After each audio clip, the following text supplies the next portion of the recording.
Kırım'ı götürəndən sonra Rusiya içərisində belə bir əhval-ruhiyyə yayıldı ki, artıq Rusiya özünün imperiya statusuna qayıdır. İmperiya statusuna qayıdır.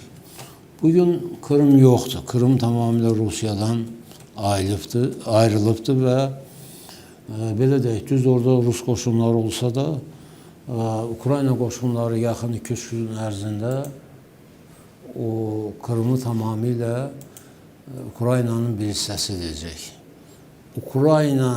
Kırımla Rusiyanın bütün logistik əlaqələri kəsilibdir. Kırım körpüsü sıradan çıxarılıbdır. Parom əlaqəsi sıradan çıxarılıbdır. Köhnə 32-ci ildə tikilmiş köhnə körpüdə o da sıradan çıxarılıbdır.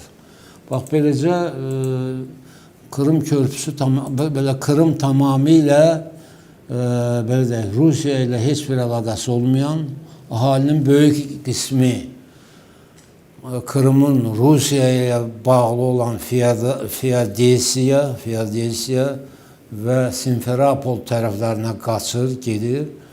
Kırımda az-çox dağınıq, başı pozuq bir dəstə Rus əskəri qalıbdır ki, onu da sadəcə olaraq heç onların çoxunun baş verən hadisələrdən xəbəri yoxdur.